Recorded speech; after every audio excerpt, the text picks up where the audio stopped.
ક્યારે એવું વિચાર્યું છે કે પાણીમાં મીઠું ઓગાળીએ તો એ જાય છે ક્યાં? કે પછી આપણે જે હવામાં શ્વાસ લઈએ છીએ એ અસલમાં છે શું? આજે આપણે રસાયણશાસ્ત્રની આ જ દુનિયામાં એક ડૂબકી મારીશું અને દ્રાવણના કેટલાક મૂળભૂત નિયમોને સમજીશું. આ સવાલ થોડો અજીબ છે ને?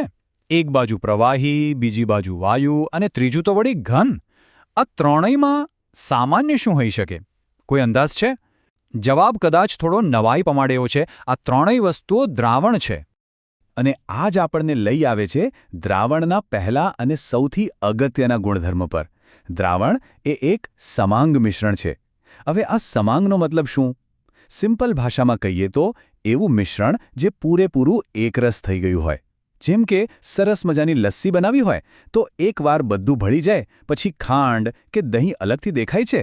ના ને, બસ દ્રાવણનું પણ કંઈક આવું જ છે. આપણે અહીં જે પણ ગુણધર્મોની વાત કરી રહ્યા છીએ એ બધા આ મૂળભૂત વૈજ્ઞાનિક સિદ્ધાંતો પર જ આધારિત છે. તો હવે એ તો સમજાઈ ગયું કે દ્રાવણ એક સમાંગ મિશ્રણ છે.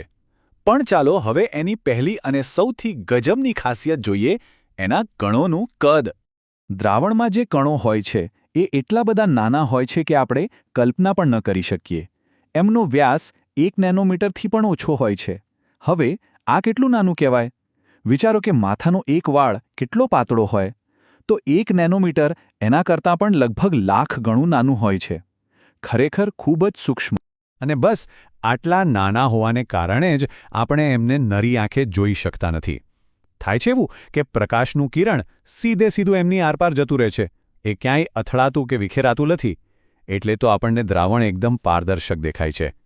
તો આપણે એ તો સ્થાપિત કર્યું કે દ્રાવણના કણો અતિશય નાના હોય છે. હવે જોઈએ કે આ નાનકડું કદ એના બીજા ગુણધર્મ પર કેવી અસર કરે છે. એટલે કે પ્રકાશ સાથે એનો વ્યવહાર કેવો હોય છે. કોઈવાર ગાઢ ધુમ્મસમાં ગાડીની હેડલાઇટ જોઈ છે? એમાં લાઇટનો આખો રસ્તો દેખાય, બરાબર ને? એવું એટલા માટે થાય છે કારણ કે ધુમ્મસમાં પાણીના મોટા કણો હોય છે જે પ્રકાશને વિખેરી નાખે છે. પણ દ્રાવણમાં તો કણો એટલા નાના છે કે એ પ્રકાશને વિખેરી જ નથી શકતા.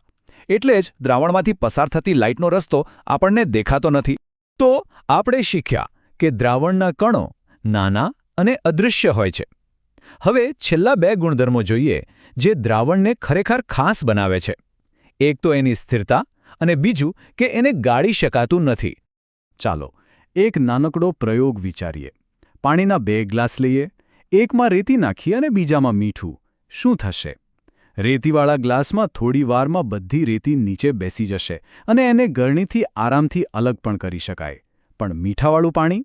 એ તો એવું ને એવું જ રહેશે. તમે ગમે તેટલી વાર ગાળવાની કોશિશ કરો, મીઠું અલગ નહીં થાય અને એ ક્યારેય તળિયે પણ નહીં બેસે.